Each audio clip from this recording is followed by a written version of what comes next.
Salam müəllimlər, hər vaxtınız xeyir olsun. Biz bilirik ki, 3 iyunda arti sınaq təşkil etmişdik və bu ilk dəfə sertifikasiya imtahanı təşkil olunan fənlər üzrədir. Mən burada sualları ümumi olaraq yazmışam. Hansı ki, fiziki tərbiyə, musiqi, bir də hansısa fən var idi burada. 3 fən üzrə suallar, bir də tarix fənni üzrə suallar hazırlanıb. Orada hansı ki, bu bizim psixologiya hissəsi ilə bağlı olan effektiv sinif idarə edilməsi, bu bölmə ilə bağlı olan suallar bütün ixtisaslarda eyni düşüb, lakin hətta qiymətləndirmə ilə bağlı olan da eyni düşüb. Lakin inteqrasiya və Bloom idrak taksonomiyasının sualları isə hər ixtisasda fərqli-fərqlidir. Mən də 3 ixtisas üzrə bu gün fərqli sualların izahını sizə verəcəm. Səhv etmirəmsə təsvir incəsənətdən də olmuşdu, amma onun sualları təsvir incəsənət, informatika, amma onun sualları hal-hazırda burada yoxdur. Lakin ümumi bu mahiyyətini izləyərək həmin suallarda cavab tapa bilərsiniz. İnşallah növbəti günlərdə onların da izahını paylaşacağam. Deməli, baxırıq birinci suala. Birinci sualda bizədir ki, şagirdlərə tapşırılır ki, müəyyən musiqi əsərinə uyğun rəsm kompozisiyası hazırlasınlar. Deməli, burada hansı inteqrasiyalarımız var? Müəyyən musiqi əsəri və rəsm kompozisiyası. Hansı ki, burada musiqi və rəsm. Təsvir incəsənət və musiqi fənləridir. 2 fənnimiz var burada. Fənlər arasıdır. Fən üstü yoxdur. Çünki real həyatdan heç bir şey yoxdur. Sadəcə və sadəcə tapşırıqdır. Ona görə də cavabımız yalnız fənlər arasıdır. İkinci sual da deyir ki, bizə şagirdlər müxtəlif xalqların musiqisini araşdırır.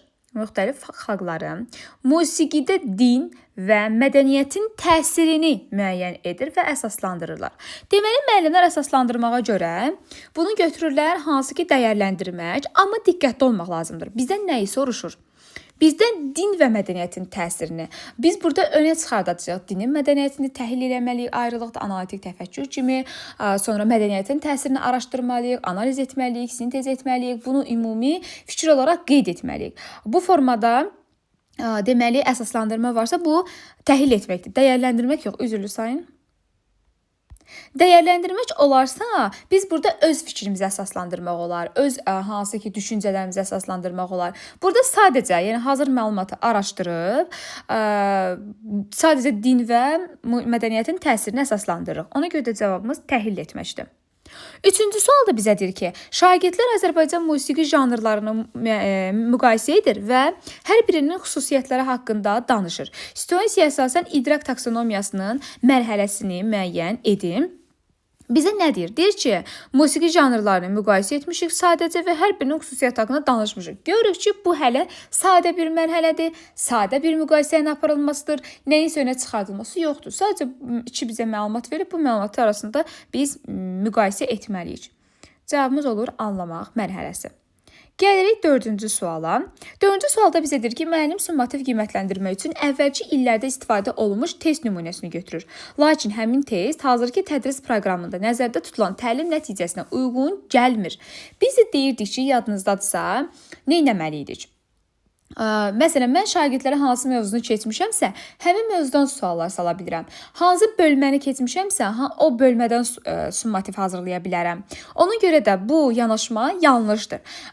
Burada biz deyirik ki, etibarlılıq deyil, etibarlıqda nəticələrimiz üst-üstə düşməlidir, obyektivlik deyil, humanistikdir. Yəni, burada bizim cavabımız uyğunluq prinsipidir ki, nə keçiriksə onu qiymətləndirməliyik. Eyni zamanda şagirdin biliyini, bacarığını, bunlar hamısı nəzərə alınmalıdır.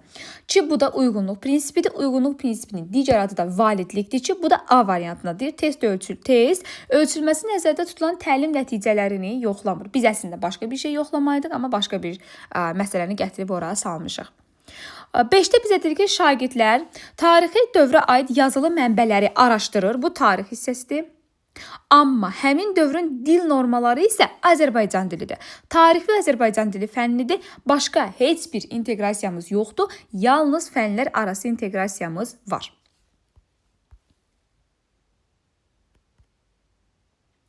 6-cı sualda bizə deyir ki, müəllim şagirdlərə tapşırır ki, Azərbaycanın müxtəlif tarixi dövrlərində tətbiq olunan idarəetmə formalarını müqayisə etsinlər və hər dövrün qanunvericilik prinsiplərini mənbələrə görə əsaslandırsınlar. Baxırıq ki, burada da sadəcə və sadəcə müqayisəni aparırıq, amma hər dövrün qanunvericilik mənbələrinə görə əsaslandırmalıyıq. Yenə də təhlil etmək mərhələsində. Yenə də nə isə önə çıxardırıq. Yenə də burada biz analiz etməliyik, təhlil etməliyik ki, sayda müqayisəmizi aparırıq, bununla yekunlaşmır. Eyni zamanda hər dövrün qanunvericilik prinsiplərinə görə mənbələri əsaslandırmalıyıq. Ona görə də burada təhlil etmək mərhələsidir. Şagird Azərbaycanın tarixi şəxsiyyətlərindən birini seçir, onun fəaliyyətinə uyğun motivasiya edici sloqan hazırlayır və fikri plakat üzərində rəng, simvol və kompozisiya vasitəsilə ifadə edirlər. Müəllimlər, baxırıq, burada şagirdlər tarixi şəxsiyyətlərdən birini seçəcək.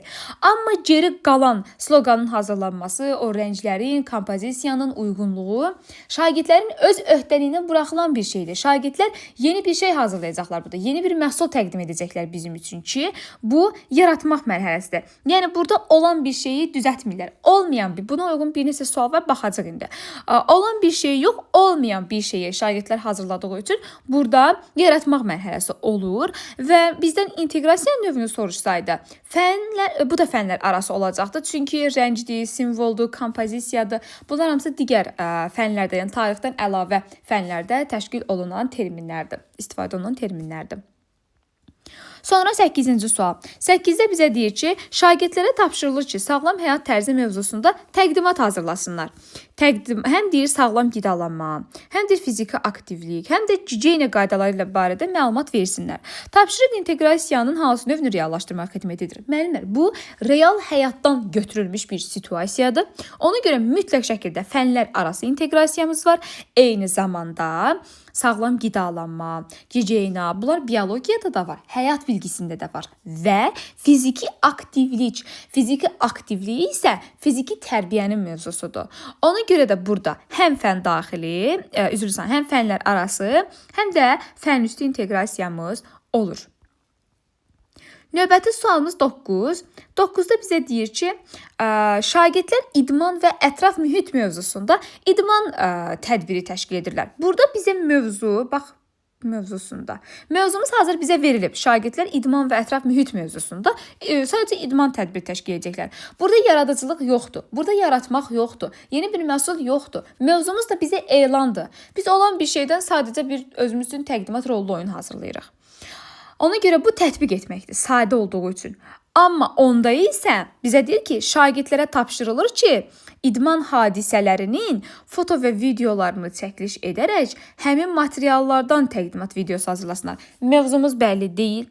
Nə istiqamətdə olacaq bəlli deyil. Sadəcə və sadəcə bizə ümumi istiqamət verilir ki, foto və videonu çəkiliş edin. Kim hansı fotonu çəkəcək bilmirik, kim hansı çəkilişi aparacaq bilmirik, kim necə bir təqdimat hazırlayacaq bilmirik. Axı bir dənə mövzumuz yoxdur.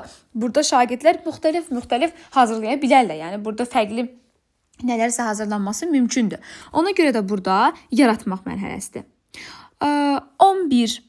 11-də bizə deyir ki, verilənlərdən biri effektiv müəllim-valideyn münasibətlərinə aid deyil.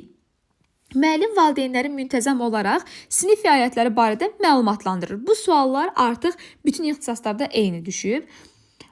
Deməli, bu düzdür ki, müntəzəm olaraq sinif fəaliyyəti, sinifdə baş verənlər haqqında, yəni ümumi tədbirlərlə, fəaliyyətlərlə bağlı məlumatlandıra bilərik. Qeyd ki, müəllim valideynləri övladının təhsili ilə bağlı fikirlərini bölüşməyə, bu da düzdür. Yəni valideynlər bilir ki, məsələn, öz fikirlərini rahatlıqla bölüşə bilər. Qeyd ki, müəllim məktəbdə valideynlərin iştirakını təşviq edən pozitiv, bu düzdür. Onsuz ki, pozitiv varsa onsuz da düzdür. İzaha ehtiyac yoxdur.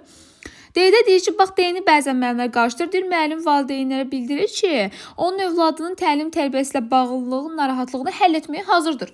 Bu normal bir hadisədir. Yəni müəllim o özgüvəni valideynə verir ki, əgər bir problem yaranarsa, mən yəni o problemi həll edə bilərəm. Amma deyir ki, müəllim sinifdə istifadə olunan tədris materiallarının metodik nəsə resurslar. Bu metodik resurslar yalnız müəllim üçündür, heç şagird üçün belə deyil. Bu metodik resursların valideynə verilməsi düzgün deyil. 12. Valideynlə məktəb münasibətlərini inkişaf etdirmək üçün hansı yanaşma yanlışdır? Bizə deyir ki, münasibətləri yalnız akademik nəticələri yadınıza gəlirsə, deyirik ki, yalnız sözü varsa, yəni bu məhdudlaşdırırsa variantımızı, avtomatik cavabımız odur. Budur. Yalnız akademik nəticələrə əsasən dəyərləndirmək yox, onların tərbiyəsi, onların fəaliyyəti, onların emosiyaları, onların gördükləri işlər, yəni bunlar barədə də biz avtomatik olaraq valideynləri məlumatlandırmalıyıq. Digərləri düzdür. Sonra 13-də bizə deyir ki, müəllim müşahidə olunur ki, yuxarı sinif şagirdlərinin biri öz sinif yoldaşlarını bullyingə məruz qoyur. Belə ki, tez-tez onun əşyalarını gizlədir, yoldaşlar arasında xətrinə dəyən sözlər deyir və bizdən problemin həllini soruşur müəllimlər. Yəni problemin həlli nədir? Biz deyirdik ki, problemin həllində bullyingin qarşısını almaq yollarından istifadə edirik. Bullyingin qarşısını almaq üçün istifadə etdiyimiz metodlar hansılar idi? Üsullar: milli mənəvi dəyərlər aşılamaq, valideynlərlə əlaqə saxlamaq, emosional intellekti formalaşdırmaq, müəllimin özünün rol model olması, məktəb psixoloqu ilə əməkdaşlıq etmək. Bu da deməli A-da deyir ki, bullyingi danlamaq olmaz. B-də deyir ki, həmin sinifdə dərs deyən müəllim, valideyn və şagirdlə görüşmək, bu prosesin niyə baş verdiyini maraqlamaq, bu da deyil. Yəni biz üzə çıxartmaq üçün əksinə bayaq dedim də hansı ki yollarımız var. C-də deyir bullyingə məruz qalan şagirdlə görüşüb güclü olduğunu tapşırmaq, bu da ümumiyyətlə olmaz. D ilə Y arasında qalır müəllimlər ki, məktəbin valideynləri, müəllimləri və psixoloq ilə görüşmək. Ümumilikdə dediyi üçün bunu biz hələ ki bu proqrama qatmırıq. Amma D-də deyir ki, sinifdə dərs deyən müəllimləri. Bax, bizə məktəbin müəllimlərindənsə birinci o sinifdə baş verib də. Bu biz ümumi görmürük axı bunu. Sadəcə bir sinifdə müşahidə etmişik. Müəllimlər və məktəb psixoloqunu məsələnin həllinə cəlb etmək sinifdə mənəvi dəyərlərin inkişafı, yəni şagirdlərdə milli və mənəvi dəyərlərin aşılanmasını nəzərdə tutur. 14-də dərs zamanı bir neçə şagird zarafat edir, bir-biri ilə danışır və sinifin diqqətini yayındırır. Belə bir hal varsa, sinifdə nizam-intizam qaydası pozulursa, sinifdə gözlənti, qayda, prosedur yoxdur deməkdir. 14-cü sualda müəllimlər ya A-nı düşünür, ya da B-ni düşünür. Amma diqqətli oluruq. A-da bizə deyir ki, dərsi deyir əyləncəli aparıb intizam probleminin motivasiya çatışmazlığı. Heç zaman intizam problemi motivasiya çatışmazlığı ola bilməz. Yəni bir mənalı olaraq. Ona görə A variantımız yanlışdır. Cavabımız B variantıdır burada ki, biz sinif qaydalarını şagirdlərə xatırladırıq. Onun şəxsiyyətindən yox, yəni şagirdin şəxsiyyətinə toxunmadan, şəxsiyyət yönümlü yanaşma kimi birbaşa gördüyü işi, etdiyi hərəkətlərə uyğun əks əlaqə verməyi nəzərdə tuturuq. 15. Bir şagird qrupda lider rolunu oynayır, lakin digər qrup üzvlərlə münasibəti pisdir və bu qrup işinin gedişatına mənfi təsir göstərir. Müəllim problemi necə həll etsə daha effektiv olar. Birincidə deyir ki, şagirdin liderlik rolunu dəyişdirmək, liderlik rolunu dəyişdirsək avtomatik olaraq motivasiyadan düşür. 2-də deyir ki, qrup üzvlərlə mübahisələri həll etməyin birbaşa yolunu, yox, müəllim fasilitatordur, istiqamətləricidir. Biri 3-dür, çünki yönəldici, yəni istiqamətləndirici sual vermək. Biri də 4-dür ki, qrup liderlərinin fəaliyyətini müşahidə edərək diqqətdə saxlamaq və əlavə dəstəyini təmin etmək ki, bu şagirdlər onun şəxsiyyətinə yox, bir-birlərinə şəxsi qərəzlik etməkdənsə, onun gördüyü işə, fəaliyyətə yönəlməlidirlər və lazım gələrsə əlavə müəllim özü dəstəyi verməlidir. 3-lə 4. Sonuncu 16-cı sualımıza baxaq. Bizdən uyğunluğu istəyir. Uyğunluğu deyirsə, yəni doğruda doğru, yanlışda yanlış olmalıdır. Bir də deyir ki, şagirdi fasilitasiya etmək, ona kömək etmədən tapşırıqların icrasını təmin etmək. Fasilitasiya varsa, burada kömək mütləq var, yəni istiqamət mütləq var. Yanlışda amma qarşısını doğru yazıb deyə atırıq. 2-də deyir ki, şagirdlərdə məntiqi təfəkkürü formalaşdırmaq üçün onlara məntiq xətasını izah etmək ümumiyyətlə olmaz. Məntiq xətasını uşağa niyə izah edirik ki biz? Olmazsa elə bizə desin ki, düşünmə formalarını deyək də, yaxud məntiq xətaları səhvdir. Biz şagirdə səbəb-nəticə əlaqələrini müəyyənləşdirməyə öyrətməliyik, faktlardan çıxış etməyə öyrətməliyik. 2 də yanlışdır amma qarşısına doğru yazıb deyə atırıq. Avtomatik cavabımız 3-dən 4 olacaq. İndi izah edək niyə? Şagirdlərin maraq və istəklərini summativ dil qiymətləndirmədə nəzərə almaq müəllim-şagird münasibətlərinin qurulmasına şərait yaradır. Biz şagirdlərin maraq və istəklərini summativ qiymətləndirmədə nəzərə almırıq. Bunu biz gündəlik planlaşdırmamızda nəzərə alıb dərsi elə qururuq. 4-dədir ki, şagirdin müşahidə yolu ilə əldə etdiyi informasiyanı necə emal etməsi, onda emosional təfəkkürün nə dərəcədə inkişaf etdiyini müəyyənləşdirməyə imkan verir.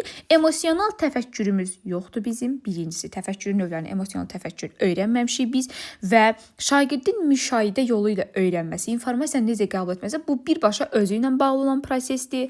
Metakognitiv bacarıqların formalaşdırmasıdır. Ümumi təfəkkür kimi tənqidi təfəkkür deyə bilərik ki, bu emosional deyil. 3 də yanlışdır, qarşısına yanlış yazıb, 4 də yanlışdır, qarşısına yanlış yazıb.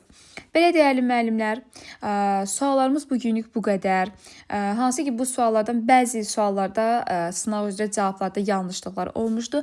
Bəzi suallar şifahi yadıma gəlir, hansı ki, informatikadan. Orada məsələn Pifaqor teoremini bizə verir. Lakin ən sonda nəticə olaraq bizə deyir ki, nəyisə orada tətbiq etməliyik, nəyisə icra etməliyikdir. Son nəticədəki tapşırıq tətbiq olunması üçün onu tətbiq etmək mərhələsi götürürük.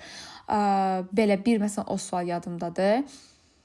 Belə, hər hansısa bir sual qarşınıza çıxarsa, anlaşılmayan məqam olarsa, qaranlıq qalan məqam olarsa və yaxud da izahında sizə çətin gələn nəsə olarsa, istər 055 270 51 25 nömrəsinə qeyd edə bilərsiniz. Eyni zamanda şərh bölməsində də fikirlərinizi bölüşə bilərsiniz.